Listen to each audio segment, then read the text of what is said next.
આમ આદમી પાર્ટીના ધારાસભ્ય ડેડિયાપાડાના ચૈતર વસાવા પોતે પોલીસ સ્ટેશને અરજી આપવા જાય છે અને ત્યાંથી તેમને ડિટેન કરવામાં આવે છે। ત્યાંથી પોલીસ તેમને જિલ્લા વડા મથક ખાતે લઈ જાય છે અને પછી સમગ્ર મામલો હોબાળો થાય છે, મોટો વિરોધ થાય છે। તો દર્શક મિત્રો, આપ અમારો વિડીયો નિહાળી રહ્યા છો।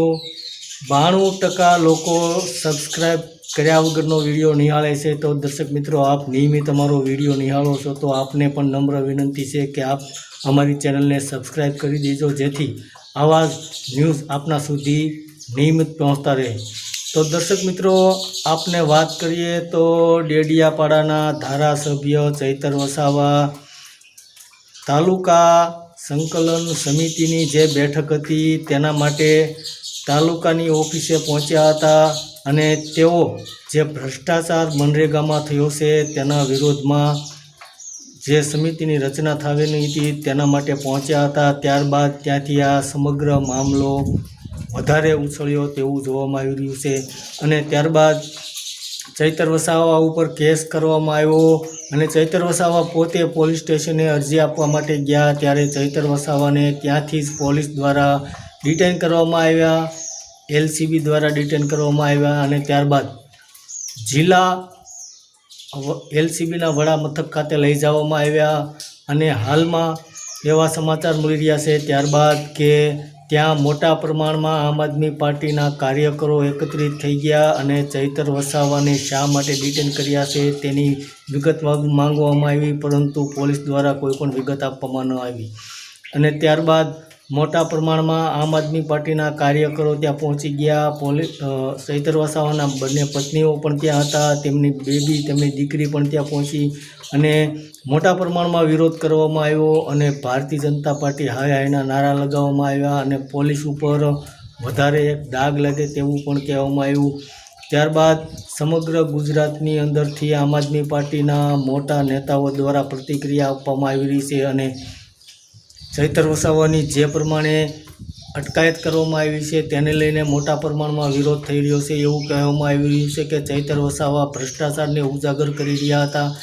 તે ઉજાગર ન થાય અને એ ભ્રષ્ટાચારની અંદર મોટા માથાઓના નામ ન આવે એટલા માટે ચૈતર વસાવાને ડિટેન કરવામાં આવ્યા છે અને ત્યારબાદ મોટા પ્રમાણમાં ત્યાં જે LCBની ઓફિસ હતી તેમની બહાર કાર્યકર્તાઓએ વિરોધ પ્રદર્શન કર્યું અને ત્યાં બેસી રહ્યા અને ત્યારબાદ એવું કહેવામાં આવી રહ્યું છે કે ગોપાલ ઇટાલિયા ચૈતર વસાવાના વકીલ તરીકે ત્યાં જવા માગતા હતા, પરંતુ તેને કોર્ટની બહાર જ રોકી દેવામાં આવ્યા। હવે કહ્યું કે એક વકીલ છું, મને રોકવાની તમારામાં કોઈ પણ અધિકાર તમારી પાસે નથી અને ઘણી બધી માથાકૂટ થઈ। ત્યારબાદ ચૈતર વસાવાને કોર્ટની અંદર જવા દેવામાં આવ્યા અને હાલમાં આમ આદમી પાર્ટીના નેતાઓ જે ગુજરાતની અંદર છે તેના દ્વારા અલગ અલગ પ્રકારની પ્રતિક્રિયાઓ આવી રહી છે કે ચૈતર વસાવાને ખોટી રીતે પરેશાન કરવામાં આવી રહ્યા છે। ચૈતર વસાવા આદિવાસીઓને લઈને અને અલગ અલગ પ્રશ્નોને લઈને વારંવાર સવાલો ઉઠાવી રહ્યા છે, તો ચૈતર વસાવાને લઈને આમ આદમી પાર્ટીને પરેશાન કરવામાં આવ્યું છે તેવું કહેવામાં આવ્યું છે। હાલમાં જે સરકાર દ્વારા આ તમામ કાર્યો કરવામાં આવ્યા છે તેને લઈને એક સવાલ તો ઉદ્ભવે છે કે તમે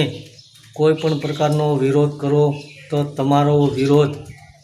ત્યાં સુધી પહોંચતો નથી, તમે વિરોધ પણ નહીં કરી શકો, તમારા ઉપર કોઈ પણ પ્રકારનો જે પણ અત્યાચાર ગુજારવામાં આવે તેનો વિરોધ પણ તમે નહીં કરી શકો। જો આવું જ રહેશે તો ગુજરાતની અંદર લોકો વિરોધ કરતાં પણ ખચકાશે, કારણ કે સરકારની જવાબદારી હોય છે કે જે પણ વિરોધ કરે તેના જે પણ સવાલો હોય તેના નિકાલ માટે સરકારે હંમેશા પ્રયત્નો કરવા જોઈએ, પરંતુ હાલમાં ગુજરાતની અંદર ભારતીય જનતા પાર્ટીની સરકાર એવી રીતે વર્તન કરી રહી છે કે ગુજરાતના લોકો એવું હાલમાં વિચારી રહ્યા છે કે કદાચ આની આ જ પરિસ્થિતિ રહેશે તો આવનારા સમયની અંદર વિરોધ કરવો પણ એક ગુનો ગણાશે। તો હાલમાં જે પણ પ્રક્રિયા ચૈતર વસાવાને લઈને થઈ રહી છે તેના માટે ગુજરાતની અંદર રાજકીય પરિસ્થિતિ મોટા પ્રમાણમાં ચકડોળે ચડી હોય તેવું જોવા મળી રહ્યું છે, કારણ કે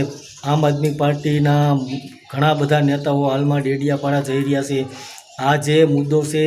તેને લઈને ચૈતર વસાવા નિર્દોષ છે તેવું જ વારંવાર કહેવામાં આવ્યું છે. તો દર્શક મિત્રો, હાલમાં જે ચૈતર વસાવાને લઈને ડેડિયાપાડાની અંદર ચૈતર વસાવાની ધરપકડ કરવામાં આવી છે તેને લઈને આપ શું કહેવા માગો છો તે પણ જણાવશો. અને હાલમાં જે ચૈતર વસાવાની ધરપકડ કરવામાં આવી છે તેને લઈને આમ આદમી પાર્ટીના નેતા ઈસુદાન ગઢવીએ પણ નિવેદન આપ્યું હતું, ગોપાલ ઇટાલિયાએ નિવેદન આપ્યું હતું, યુવરાજસિંહ ગોહિલે પણ નિવેદન આપ્યું હતું. અને ત્યારબાદ આમ આદમી પાર્ટીના મોટા નેતાઓનું એવું કહેવું છે કે હાલમાં ભારતીય જનતા પાર્ટીની સરકાર ડરી રહી છે, જે આમ આદમી પાર્ટીને આગળ આવી રહી છે તેને પાછળ રાખવા માટે આ બધા પ્રયત્નો કરી રહી છે. તો દર્શક મિત્રો, જે પણ ચૈતર વસાવાને લઈને મુદ્દો બન્યો છે